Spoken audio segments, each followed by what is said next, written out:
നമ്മളിപ്പോൾ CPIയുടെ സാധ്യതാ പട്ടിക സംബന്ധിച്ച വാർത്തകളിലേക്ക് കൂടിയാണ് പോകുന്നത്. മാവേലിക്കരയിലെ സാധ്യതാ പട്ടികയിൽ CPI കൊല്ലം ജില്ലാ കൗൺസിലും CA അരുൺകുമാറിനെ തഴഞ്ഞെന്ന വാർത്ത വരുന്നു. ജില്ലാ കൗൺസിൽ തയ്യാറാക്കിയ പട്ടികയിൽ അരുൺകുമാറിന്റെ പേരില്ല. ചിറ്റയം ഗോപകുമാർ, പ്രജി ശശിധരൻ, അനിൽ എന്നിവരുടെ പേരാണ് പട്ടികയിലുള്ളത്. ആർ ശ്രീജിത്ത് നൽകും വിവരങ്ങൾ. ശ്രീജിത്ത്, കോട്ടയം ജില്ലാ കൗൺസിലിന് പിന്നാലെ മാവേലിക്കരയിൽ അരുൺകുമാറിന്റെ പേരിപ്പോൾ കൊല്ലവും വെട്ടിയിരിക്കുകയാണ്. സംസ്ഥാന നേതൃത്വത്തിന്റെ നിർദ്ദേശം തള്ളിയെന്നാണ് മനസ്സിലാകുന്നത്. ഇന്നലെ തന്നെ സ്പോൺസർഡ് സ്ഥാനാർത്ഥിയാണെന്ന വിമർശനം ഉയർന്നിരുന്നല്ലോ അരുൺകുമാറിനെതിരെ.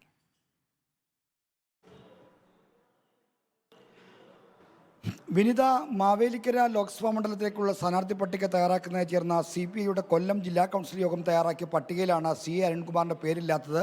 സംസ്ഥാന നേതൃത്വം നിർദ്ദേശിച്ച പേരല്ല, എന്നാലും സംസ്ഥാന നേതൃത്വത്തിൻ്റെ മനസ്സിലുള്ള പേര് എന്ന് പറയാം. കാരണം CPI അങ്ങനെ സംസ്ഥാന നേതൃത്വം ഒരു പേര് നിർദ്ദേശിച്ച് ജില്ലകളിൽ നിന്ന് ലിസ്റ്റ് വാങ്ങുന്ന പതിവില്ല.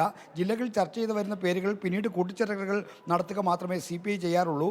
അതിൻ്റെ ഭാഗമായിട്ടാണ് കൊല്ലം ജില്ലാ കൗൺസിൽ ഇന്ന് സ്ഥാനാർത്ഥി പട്ടിക സംബന്ധിച്ച 3 അംഗ പാനൽ തയ്യാറാക്കാനായി യോഗം ചേർന്നത്. ഈ യോഗത്തിൽ തീരുമാനിച്ച പേരുകൾ ഇവയാണ്. ചിറ്റയം ഗോപകുമാർ ഡെപ്യൂട്ടി സ്പീക്കറാണ്. കൊല്ലം ജില്ലാ പഞ്ചായത്ത് അംഗം പ്രജി ശശിധരൻ്റെ പേരാണ് രണ്ടാമതായുള്ളത്. മൂന്നാമത്തെ പേര് RS അനിലിൻ്റെ പേരാണ്.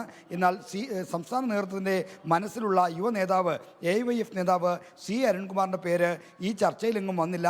ചർച്ചയിൽ വരാത്തതുകൊണ്ട് തന്നെ അദ്ദേഹം 3 അംഗ സാധ്യതാ പട്ടികയിൽ വന്നതുമില്ല. അതാണ് സംഭവിച്ചത്.